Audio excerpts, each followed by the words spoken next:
So the crime is right here. They got grabbed by a symbiote.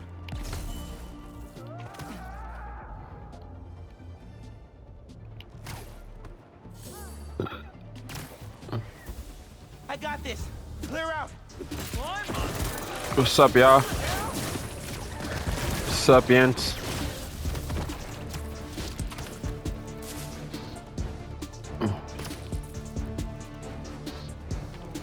Haha. You can't catch me. What the heck was that sound? Nah, nah, nah, nah, nah, nah, nah, nah, boom. I got you vexed.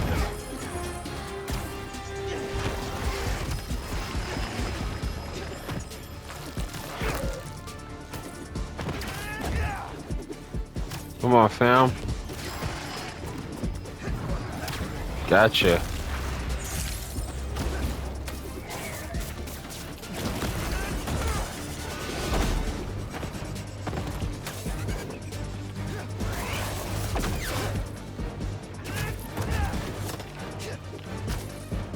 We in Chinatown too. Just thought that I should mention, even though you saw it on the map when I first began.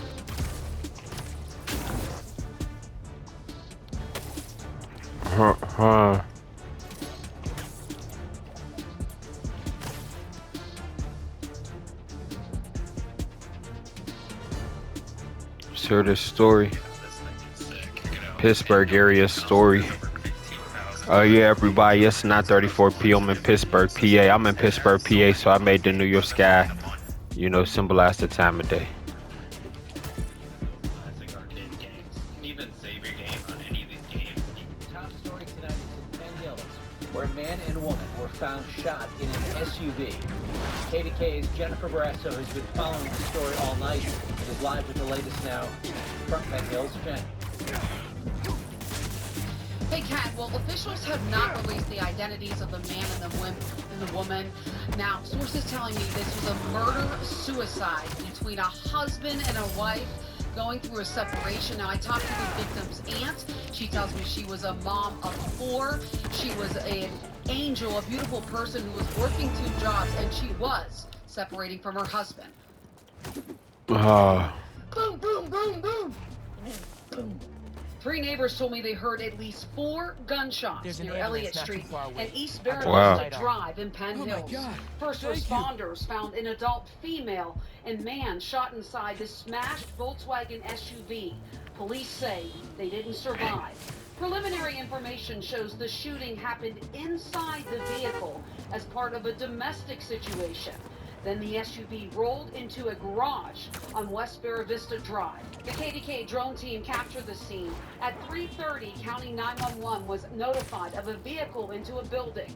Penn Hills Police, Allegheny County homicide detectives, and the medical examiner arrived on scene. Family members overcome with grief. Neighbors too. Oh, my heart is broke. I'm so emotional. What are we going to do? Their mother and dad. God bless them. Give them strength. And the whole entire street was lined up with police, paramedics, all kind of emergency vehicles. The victim's aunt, too distraught to talk on camera, told me her niece was going through a separation with her husband, and she was in the midst of filing for a protection from abuse order. They were married almost 10 years. Her niece had been staying in a hotel for the past few days. Her husband was in the house on Elliott Street. Deanne says Tuesday afternoon she dropped off the kids. Then he got into the passenger side of her vehicle and shot her in the head and later shot himself. Neighbors tell us the family moved in about 1.5 years ago and didn't know about any problems. Everything's going to be all right. Nice people, quiet people. I've seen them, waved to them. I never heard anything or had any inkling that this would happen. And when I seen the family arrive and just, I mean, it's grief. It really truly is. It's something to lose a family member, let alone something like this. Once again, officials have not released the identities yet of that woman and that man. Now, the couple share 2 kids together. The aunt telling me that her oldest child is 21 and the youngest is 11. Reporting live Wow. inside the Allegheny County Police Headquarters, Jennifer Barrasso, KDKA-TV News. What's got 18 wheels, great pay, benefits, and consistent home surprise time? chest bump? Your new job. Apply now on ZipRecruiter and drive.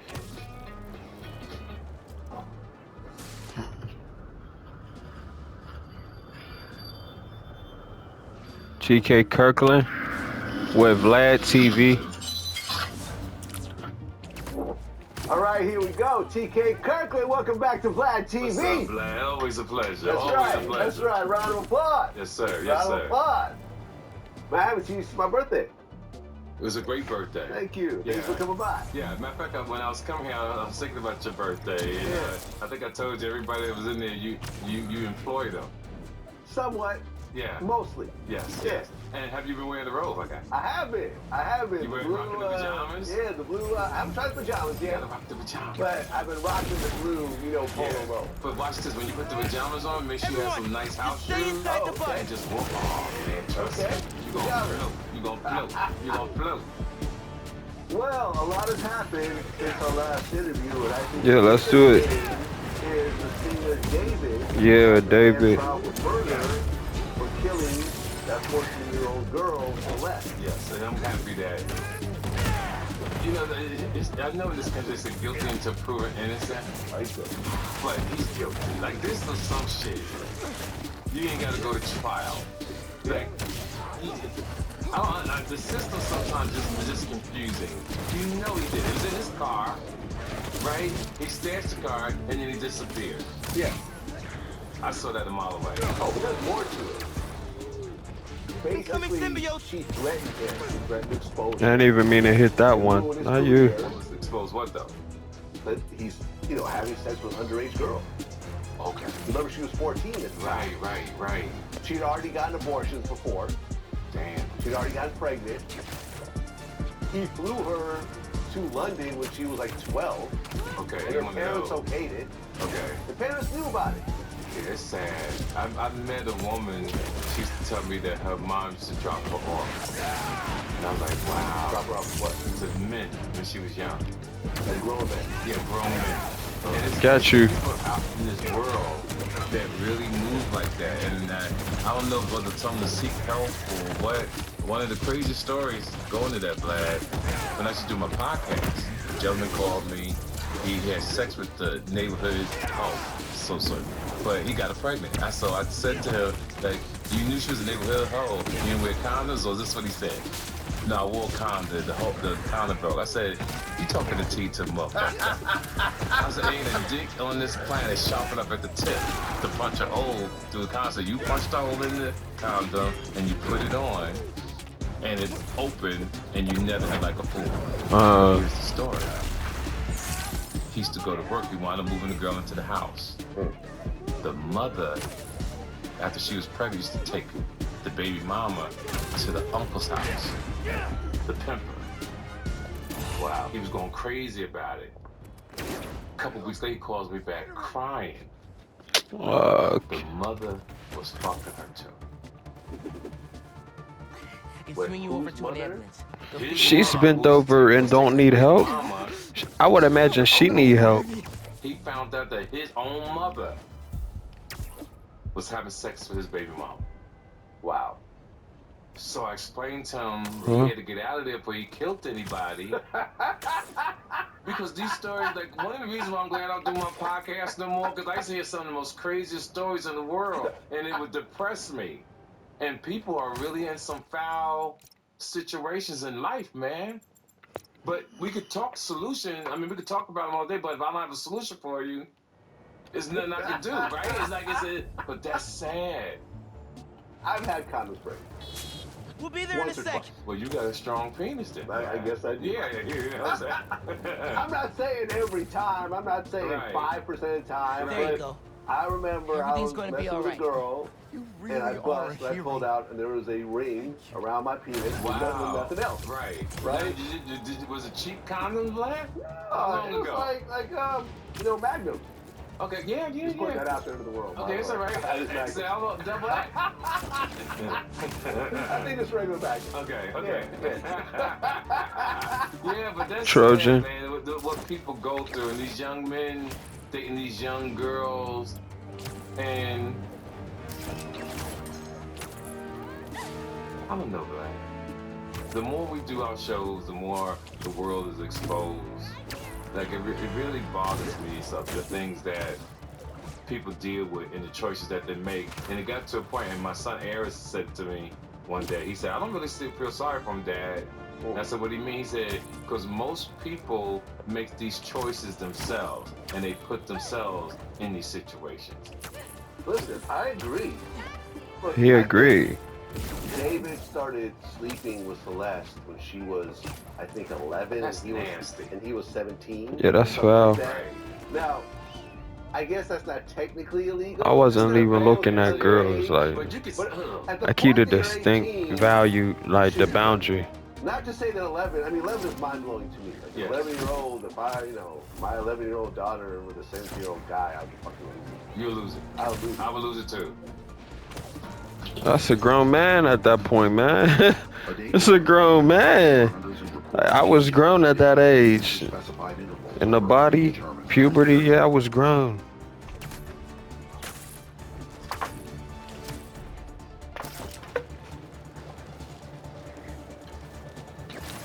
So you got the horror shifts.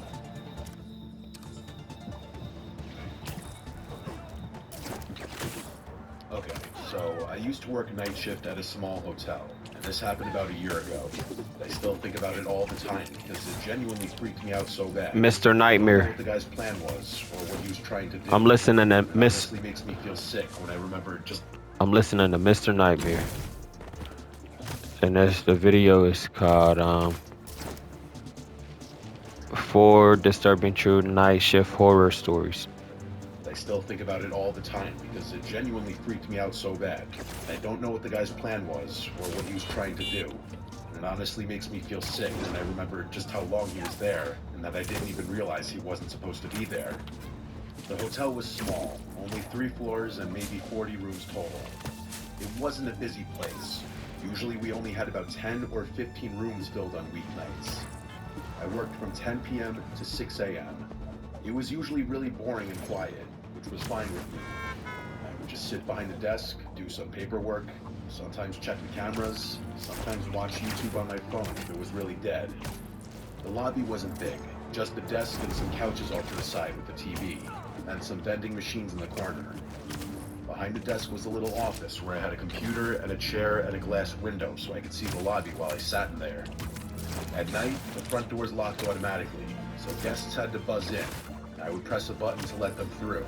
Yeah, I know he was Nothing sleeping. happened after midnight, except the occasional guest coming in late. But one night, this man came in around 11, and everything about it still makes my stomach drop when I think about it. I buzzed the door, and I let him in. He looked mid-40s, tall, kind of Gotta skinny, stop those but hunters not before too they hurt skinny. someone. He was wearing jeans and a baseball cap, carrying a backpack. He walked up to the desk and asked if we had a room for the night. I told him yes and gave him the Oh, I'm too price. busy when they do And he this. nodded and pulled out a card. I swiped it, it went through, and I gave him the key card for room 214 on the second floor. I remember he looked at me for a second too long before he left. He had this kind of blank expression, and his eyes stayed on me for maybe 3 or 4 seconds after I handed him the key. Then he turned and walked off toward the elevator. Nothing about it screamed dangerous right away, but it was enough to make me notice him. After that, I sat back in the chair and played on my phone for a while. Around midnight, I looked up and he was back in the lobby. He didn't come to the desk, he just walked past me and sat down in the lounge area with the couches. The TV wasn't on, but he just sat Oh, there wow. watching it. I figured maybe he couldn't sleep or something. Some guests hang out in the lobby sometimes, so I didn't think too much of it. But then after Yeah, he half an likes hour, you. I realized he was literally just sitting there doing nothing. He wasn't on his phone or reading. He wasn't even dozing off. He was just staring straight ahead at the blank screen. I got up at one point to grab water from the vending machine, and when I walked across the lobby, I felt him turn his head and watch me the whole way. That uncanny I didn't look superior. at him directly, but I could feel his eyes on me until I was back behind the desk. It gave me this really uneasy feeling. Uncanny feeling, right? Haha. That's me. Uncanny, the uncanny spectacular. The uncanny superior. I volunteer a lot of events. I sign people up, and I'm constantly asking, are you a donor? Do you know what it means to donate life? Do you know what it means to have on I'm your just going in a complete circle along the outer You're edges, no longer here. breaking into the Around 1 inside a a.m., little bit I was like checking this. the reservation system on the computer because I was bored, and that's when I noticed something weird. I pulled up the Serial occupied cock room be list dragging and people saw off that the room street like 214 that. said vacant. I mumbled what the under my breath and double checked because I literally Run it back. grabbed water from the vending machine. And when I walked across the lobby, I felt him turn his head and watch me the whole way. I didn't look at him directly, but I could feel his eyes on me until I was back behind the desk. It gave me this really uneasy feeling. Around 1 a.m., I was checking the reservation system on the computer because I was bored, and that's when I noticed something weird. I pulled up the occupied room list and saw that room 214 said vacant. I mumbled what the under my breath and double checked because I literally just checked this guy in an hour earlier. I thought maybe I made a mistake, so I looked at the check-in logs, and there was nothing for him. No name, no charge, nothing. Then I went into the transaction screen to make sure his card had gone through earlier, and it showed no payment. I remember feeling confused as hell, because I swore I swiped his card and it beeped like it worked, but there was nothing in the system at all. That's when I picked up the phone and called room 214. No, let me go 10 deal with times, that. no answer. Then I checked the key card entry log, which tells you if the door to that room was open that night. And it showed nothing. They're really picking a fight No with one had entered the room. Don't worry, That's I'll when stay I out of your way. realized he never even went to the room after I gave him the card. Oh, he's a I weirdo. looked over into the lounge, and there he was, still sitting there, staring at the TV that wasn't even on. I started to get this awful feeling in my chest. Uncanny feeling, eh? What to do. Part of me thought maybe the system just glitched. Unworthy, Had no entry, very no charge, made it pretty clear he wasn't even checked in. I waited another 15 minutes just watching him. Around 1:30, I walked over and asked if everything was okay. He turned his head and looked at me with no expression. He told me he just couldn't sleep. Then he turned back toward the TV. I nodded and went back behind my desk, but my hands were shaking. Around 2, I noticed he wasn't sitting in the lounge anymore. My stomach dropped right away because I didn't see him in the lobby at all. I scanned the area, and then I spotted him standing at the end of the hallway by the bathrooms, half hidden in the dark. He was just standing still. I kept glancing up at him, pretending to be on the computer. He stood there for a while, and then slowly walked back and sat in the lounge again like nothing happened. I called my manager. Can't believe I just explained what died. was going on. She sounded tired and told me to just keep an eye on him and call the police if he did anything threatening. I remember hanging up and thinking that it already felt threatening, but I didn't know what else to do. I checked the security cameras after that. I saw him on the first floor hallway camera. He walked all the way down the hall, stopped at the end, stood there for several minutes, and walked back. Later he went into the stairwell and stayed in there for about 10 minutes. I don't know what he was doing in there. Every time I looked up from the computer, he was somewhere else, near the vending machines or by the elevators. Once just standing near the corner of the lobby where the light didn't hit well. He was always staring. By 3:30, I couldn't take it anymore, so I called the non-emergency police line and explained that there was a man in the hotel who I didn't think was a guest. They said they'd send someone. Uh-huh. While I was waiting, I noticed he moved again, this time closer to the desk. He was standing maybe 15 feet away, just watching me. He didn't blink much, and he definitely didn't speak. He just stared like he had a staring problem. I pretended to type something on the computer. I was so scared I could hardly breathe. At around 3:50, the buzzer went off, and I thought maybe it was the cops already, but it was just another guest coming back late. I let him in quickly, and the man turned his head and watched the guest walk past. I noticed his eyes follow him the whole way across the lobby. That scared me even more, because it was like he was studying him. A few minutes later, the man disappeared again. I checked the cameras and saw him standing outside one of the guest room doors on the first floor. I'm glad the Thousand Lakers never crawl on my bed. So that's when They I called crawl actual 911. on the box spring, but never on the He was bed. outside a guest's room, but I didn't know what he was trying to do. They said officers were on the way. I kept my eyes glued on the camera feed. He just stood at the door for about 3 minutes, then slowly walked back to the lobby When he came back, he walked right up to the desk this time and leaned over the counter. He looked at me and asked if there was any food. His voice was so low, it was disturbing. I told him there were vending machines in the corner. He gave a small smile, then walked away. I just sat there, staring at the clock, begging the cops to get there. Finally, around 4:10, 2 officers showed up. I let them in and pointed right at him. He was back in the lounge, sitting down. They walked over and talked to him for a few minutes. They asked for his ID and asked him questions I couldn't hear. Then they walked him out. One of the officers came back and explained that the guy wasn't a guest at all. The credit card he gave me was stolen. He had no bags or reservation. He had just been pretending so we could get access to the building. We charged him with trespassing and the stolen card. After they left, I sat there shaking until my shift was over. Every time I looked at the cameras, I expected to see him again. There's no place for you in the The part that messed me up the most was realizing he had been inside the hotel for hours, wandering around and standing outside guest rooms, watching me from different spots. He was never even supposed to be there. Oh wow. I had no idea what his plan was. Uncanny feeling. That was the scariest night of my life.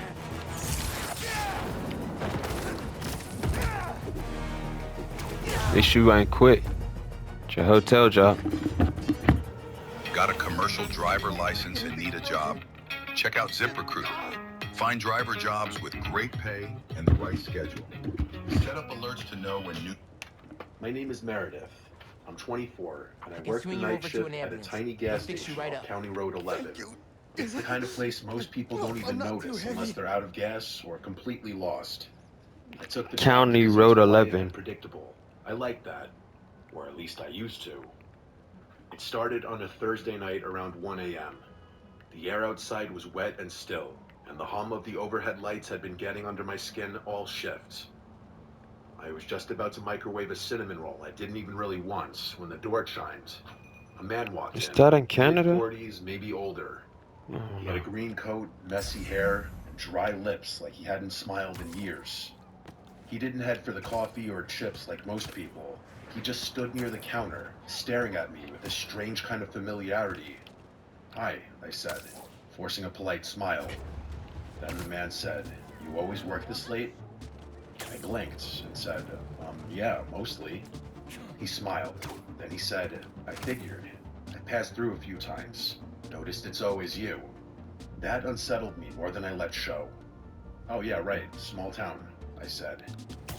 He didn't leave. "Meredith, right?" I froze. I wasn't wearing a name tag. I was about to ask him how he knew, but he followed it with saying that I have nice handwriting, and he motioned to the whiteboard where I'd written cinnamon coffee is back. Most people dot their I's like circles. You use little slashes. It's very specific. Thoughtful. I didn't respond. He didn't buy anything, just stood there for another minute watching me, like he was studying my reactions. Then he finally nodded. "I'm Paul," he said. "Just curious, that's all." And then he walked out into the fog. He started showing up randomly. Not every night. Not enough to scream stalker out loud, but often enough that I stopped assuming it was a coincidence. Sometimes he'd come inside, sometimes he'd just sit in his car near the edge of the lot with his headlights off. Paul, I tried that's to his ignore name. him. He came in, bought a bottle of water, and lingered like always. "You're quieter tonight," We're he nearly said. there. Wow. "Long shift," I muttered. He slowly looked around the store, like he was taking He's a inventory of weirdo. everything. "It must get lonely. Just you out here in the dark, no one else for miles." He's a he creep. said. "I'm fine," I replied. He leaned on the counter. "You ever get scared, being a woman alone at night?" His voice wasn't threatening. That's what made it There you worse. go. It was curious. Everything's going to be all right. Neutral. You can tell Like he was everyone asking in about there the how much weather. of a good guy you are. I stepped back. Thank you. I asked, "Do you need anything You're welcome, else?" fam. He tilted his head. "You always keep the door to the back room locked. Hey. Smart. I noticed you check it around 2 a.m. almost every night." My stomach turned. I didn't answer. "I'll let you get back to it," he said, with a soft, almost apologetic smile. "Didn't mean to make you uncomfortable." Then he walked out again. After that night, I started walking to my car with my keys between my fingers. I kept a Hey, tire let's iron get under it. the counter. I changed the curtains in my apartment. Started showering with the bathroom door locked even when no one else was home. There were What happened nights he here? didn't come. Sometimes I'd go a whole week without seeing him, but it didn't help. It actually made it worse, because I never knew when he'd reappear. Like the time I came back from my 10-minute break to find a Polaroid on the counter. It was me, refilling the windshield washer bin behind the station. It was taken from that night, close up, way too close. There was no note along with it, but the slash dot on the word on Mess the with word Splinter? windshield on the bin label had been circled in red ink. The next time he came in, I told him to leave. I told him if he stayed, I'd call the police. Paul just nodded. I get it. I've been too forward. You've been following me, I said, with my voice cracking, and I hated that it did. I just think you're the kind of person who's used to being misunderstood. I thought maybe you'd appreciate someone who pays attention, he said. That's not paying attention. That's obsession, I replied. He didn't flinch. Would it be easier if I wore a smile and brought a soda every night? Would I be more normal if I just talked about sports and pretended I didn't notice the way your shoes are always a half size too big? Huh? Or left eyelids, which is when you're tired. By this point, I was already dialing 911. He didn't stop me. The police came quickly, and he didn't resist. He just stood there, arms at his sides, waiting. They searched his car and found a notepad filled with dates and times. It was my schedule, notes about my walk, my clothes, my groceries. One page just had my he's name obsessed written with over you. and over again in tighter and tighter loops until it turned into scribbles. He kept telling the cops the same thing. I just noticed things. I'm just a curious guy. The restraining order went through that week. Now I don't work nights anymore. I don't even live in the same town. The company transferred me to another station 2 hours away. But even now, when I drive home and see headlights behind me for too long, I feel the back of my neck tingle. And sometimes, I still think about the way he said my name. Like he already knew what it would sound like in his mouth. Like he'd been practicing it.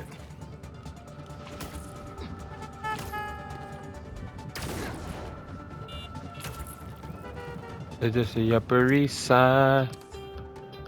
This is Harlem. Harlem look nice at night.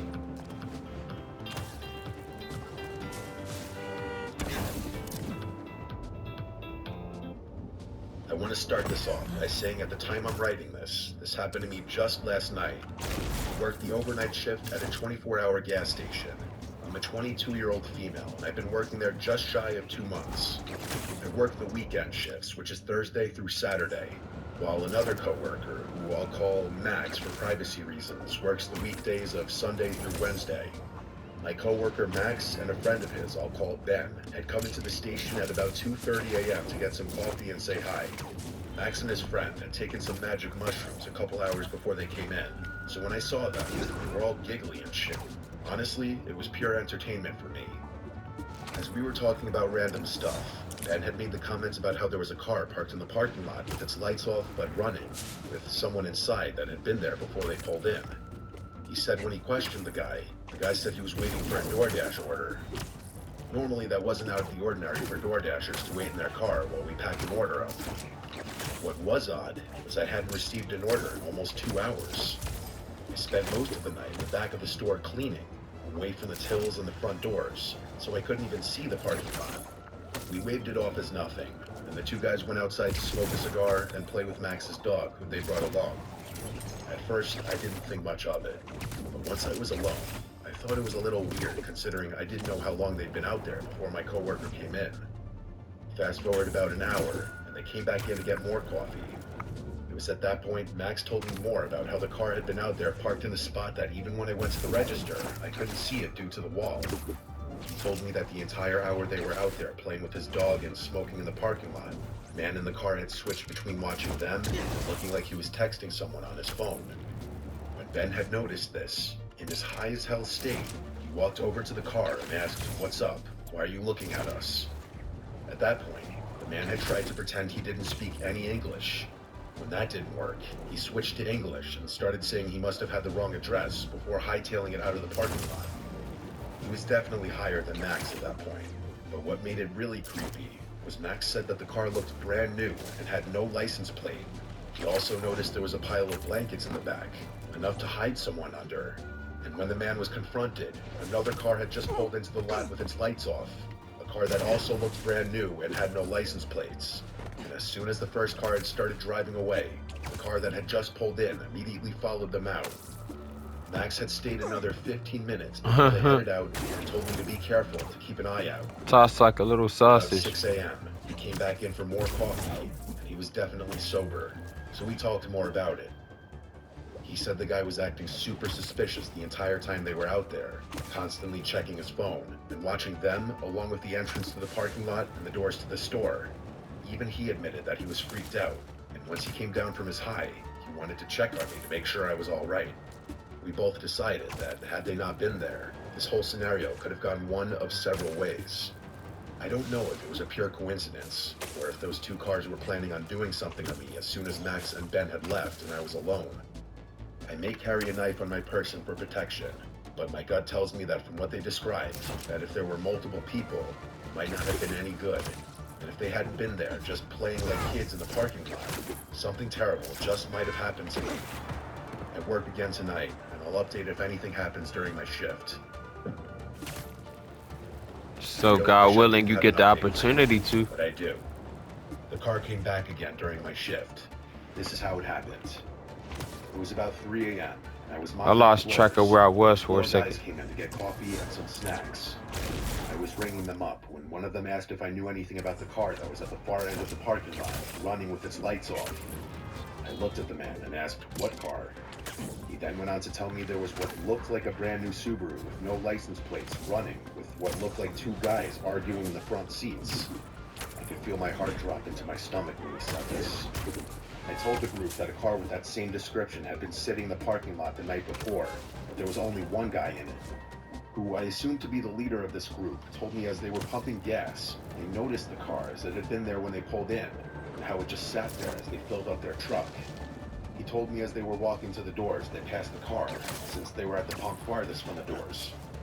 He said that as they passed, they could hear a guy not quite yelling, but talking pretty loud, pointing towards the doors of the store. As they passed, one of the guys started to walk towards the car to ask if everything was okay. When the guys in the car finally noticed them, they proceeded to put the car in reverse and drive away. I need y'all to I told just them chill. that I believed that was the same car from the night before that had been acting suspicious with the others in the parking lot. When confronted, he seemed to panic before leaving with another car following him out. They seemed alarmed, but offered to stay with me for a bit to make sure they didn't come back. I asked if they were sure, and they told me it was no problem. They hung around for about 20 minutes before we all decided I was probably in the clear. I thanked them again, and let them top off their coffee for free before they headed out, and I was left alone. Nothing else happened the rest of my shift, but I sure as hell kept an eye out, and I eventually had to go outside to change the trash at the gas pumps. What's scariest to me is not once did I see this car, but had multiple people warn me about it. At first, I was hoping I was just paranoid, and it was really nothing. To have the same car come 3 nights in a row, at almost the same time, in a spot that couldn't be seen from the register or the front windows, makes me wonder if my paranoia is justified. It is. I'm just glad I had another group of people show up so I wasn't alone because guys in the car had decided to come in. Thankfully, I don't work for the next few days. I can only hope when I work again, the car doesn't show up.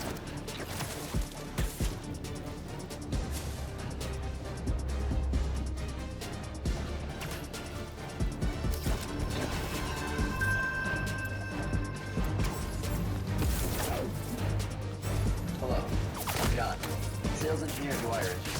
And welcome to this video highlighting the series SPLT submersible overhaul. Wire's multi-purpose and dependable SPLT monitors liquid level in applications such as environmental remediation, tanks, and wells. The series SPLT is a bullet nose style submersible level transmitter that is suitable for general fluid level monitoring. My name is Daniel. I'm 29. I work the overnight shift at a small rural motel. It's not a chain, just a family-owned place with 2 floors and maybe 25 rooms in total. I usually work from 10 p.m. to 6 a.m. The motel doesn't get much traffic at night. Maybe a couple check-ins after midnight if someone is traveling through. But most of the time, it's dead quiet. That's why I took the job. I'm not really a people person, so sitting in Got an him. empty building most nights works Hunters for really me. need to just chill out. The way it's It set goes up, full there's a main circle. office with the front desk, some chairs, a coffee machine, and a little rack of brochures. Behind the desk is a hallway that leads to a back office. That back office is kind of like a lounge. It has another desk, a couch, a mini fridge, and a TV mounted on the wall. The cool thing is that there's a little speaker back there that dings whenever someone rings the bell at the front desk. So normally I just sit in the back, watch something on my laptop, maybe nap on the couch, and then Yeah. ring the bell, and get up and walk to the front. Goddamn right you might I nap. worked there long enough to know the regular rhythm of the place. The building creaks sometimes, the heater makes a clicking noise, and the front door buzzes when a guest uses their key card after hours. Those are all normal sounds. But the thing about working the night shift is even the normal stuff can get under your skin if you think too much about it. And sometimes, the things that seem normal at first turn out not to be. This happened on a Tuesday night back in fall. It was cold outside, maybe in the 40s. The parking lot was empty except for 4 or 5 cars belonging to guests. It was about 2 a.m. when I first heard the bell. I stood up from the couch in the back and went into the main office. When I got there, nobody was standing at the desk. The lobby was empty. I looked outside through the glass doors, but the road was dark and seemingly empty as well. There were no cars pulling in or headlights or anything. I thought maybe I had imagined it, but the bell is loud and clear, so I knew I hadn't. I stood there for a minute, waiting to see if anyone came in late, but no one did. So I went back to the lounge. I sat on the couch, pulled out my phone, and scrolled for a while. Not even 10 minutes later, the bell rang again. I jumped up and walked quickly into the main office, but once again it was empty. The hair on the back of my neck stood up this time. I went to the doors and stepped outside. The parking lot looked the same as before. Cars were all parked with their lights off, and there was no movement anywhere. The road was completely empty too. I walked to the edge of the sidewalk and looked both ways. There wasn't a single sign of life out there. I went back inside and sat behind the front desk this time instead of going to the back. I figured maybe some drunk person was messing with me. A ding-dong ditch of sorts. Maybe a guest's kid thought it was funny. But after sitting there for 15 minutes with nothing happening, I started to relax again. I leaned back in the chair, opened my laptop, and figured it was just one of those weird things I'd laugh about later. Yeah. The bell rang again. I snapped my head up so fast that it hurt. The lobby was still empty. Nobody in sight. That truck's My in skin trouble. started to crawl. I stood up and walked around the front desk to make sure nobody was hiding, but there was no one. I checked the bathrooms of the lobby. I even stepped outside again. Nothing. I walked the lot a little, shining my phone flashlight. It was just dead quiet. I went back inside. That's when I decided to try something different. Instead of going back to the lounge, I sat down in the chair right behind the front desk. If someone was sneaking around and ringing the bell just to mess with me, I wanted to be there to catch them. Oh. I turned the lobby lights down a little so the room was dim. I just sat there listening. It was so quiet that every little sound made me twitch. The clock ticking on the wall sounded louder than usual. The fridge in the back office clicked on and hummed. Every couple of minutes, the building creaked as it settled. I sat there with my arms crossed, staring at the bell on the counter. 15 minutes passed, then 20. My eyes started to get heavy. I thought maybe the person had given up. I even started thinking I just imagined the whole thing. Just as I was letting myself relax and doze off, it happened. The bell rang. Only this time, I saw what was doing it. A pale hand came up from under the front desk, reaching over the counter and pressing the bell right in front of me. I jumped up so fast, I'm sure the chair almost fell over, and I bolted down the hall into the back office. I slammed the door and locked it. I stood there in the dark, my chest pounding.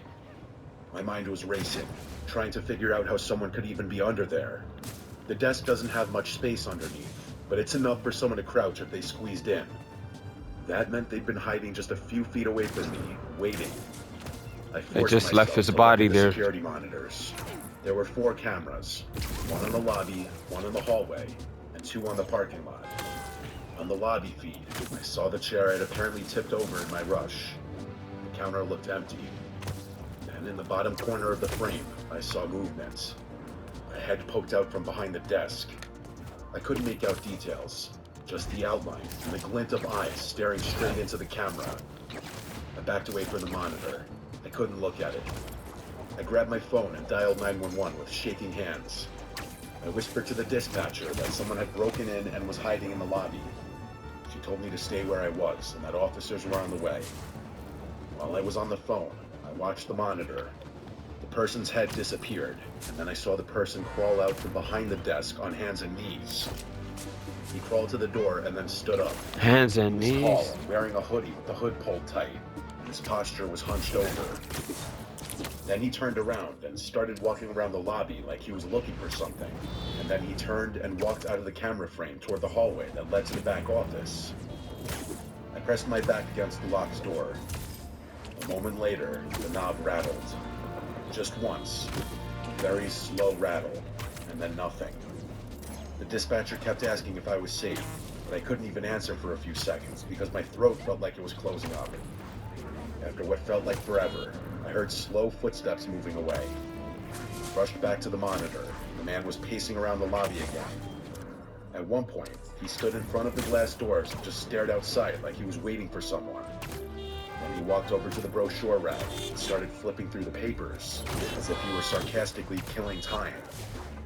Minutes dragged by. Finally, I saw flashing blue and red lights through the parking lot cameras. Time to cut in. Cops pulled up. 2 cars. The man must have seen it too, because he suddenly bolted out of frame. A second later, I heard the front doors open. When the officers cleared the building, they found a large rock near the front door that was presumably used to prop the front door open. Sorry, y'all. But they didn't find him inside. He was gone. They searched Dog, the lot, y'all, checked the road. y'all, The dog. officer told me whoever it was must have slipped out as soon as they pulled up.